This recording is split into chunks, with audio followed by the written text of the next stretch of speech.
Social മീഡിയയിൽ 10 പേര് കൈയടിച്ചെന്ന് വിചാരിച്ച് അവരുടെയൊക്കെ പിന്തുണ കിട്ടുമെന്ന് കരുതി ഒന്നിനും ഇറങ്ങി പുറപ്പെടരുത്.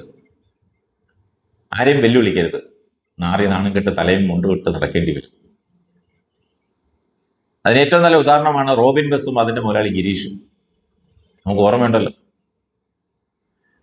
പെർമിറ്റ് വിഷയത്തിൽ രാജ്യത്ത് നിലവിലുള്ള നിയമങ്ങളിൽ നിന്ന് വ്യത്യസ്തമായി സ്വന്തമായി വകുപ്പ് നിയമമോ ഒക്കെ നേടി ഭരണകൂടത്തോടും കോടതിയോടും വെല്ലുവിളിച്ച് തോറ്റുപോയ വ്യക്തിയാണ് റോബിൻ ബസ് ഉടമ ഗിരീഷ്.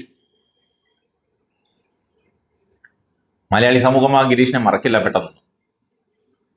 നിയമങ്ങൾ എല്ലാവർക്കും ഒരുപോലെയാണ്. പക്ഷെ ഗിരീഷിന് മാത്രം അതിൽ വ്യക്തതക്കുറവ് ഉണ്ടായി എന്ന് മാത്രമല്ല, സോഷ്യൽ മീഡിയയിലെ ആൾക്കൂട്ട പിന്തുണ കണ്ട് വീണ്ടും വീണ്ടും ഭരണകൂടത്തെ വെല്ലുവിളിച്ച് പോരാട്ടത്തിനിറങ്ങി. ഒടുവിലെല്ലാം നഷ്ടപ്പെട്ടത് മിച്ചം. ധനനഷ്ടം, മാനഹാനി, ഇതെല്ലാം അയാളെ തളർത്തി. അന്ന് നിയമലംഘനമാണെന്ന് അറിഞ്ഞിട്ടും തമിഴ്നാട് മോട്ടോർ വാഹന വകുപ്പ് പോലും ബസ് പിടിച്ചെടുത്തിട്ടും സോഷ്യൽ മീഡിയയിൽ വമ്പൻ ആൾക്കൂട്ടവും ഗിരീഷിന്റെ പിന്നിൽ അണിനിരന്നു. നാടുനീളെ മൊത്തം നാട്ടുകാരുടെ സ്വീകരണവും ആഘോഷവും ഒക്കെ ആയിരുന്നു. ഓൺലൈനിൽ ലക്ഷക്കണക്കിന് പേരുടെ പിന്തുണയും ഗ്രൂപ്പും പേജും ഒക്കെ ഉണ്ടായിരുന്നു. ഗിരീഷിനെ പിന്തുണച്ചവരുടെ ഒരേ ഒരു ന്യായം ബസ് വ്യവസായം എന്ന സംരംഭത്തെ സംരക്ഷിക്കാൻ എന്നായിരുന്നു.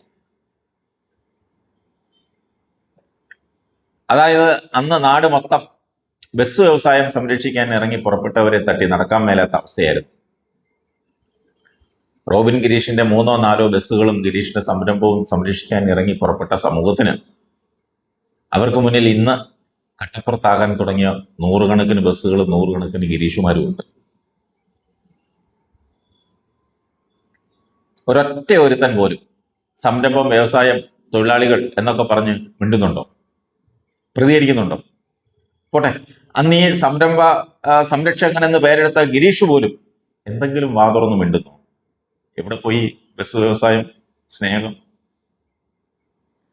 അതാണ് ലോകം, അതാണ് പൊതുജനം. ഇവന്മാരുടെ ആനപ്രേമം, ബസ് പ്രേമം, പട്ടിപ്രേമം മുതൽ വ്യവസായ പ്രേമം വരെ, അതായത് അതാത് സമയത്ത് രാഷ്ട്രീയ താല്പര്യം മാത്രം നോക്കിയുള്ളതാണെന്ന് വേണമെങ്കിൽ പറയാം, അല്ലേ?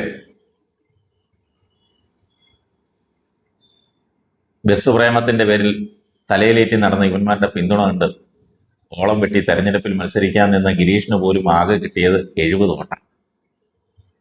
ഇതാണ് സോഷ്യൽ മീഡിയ.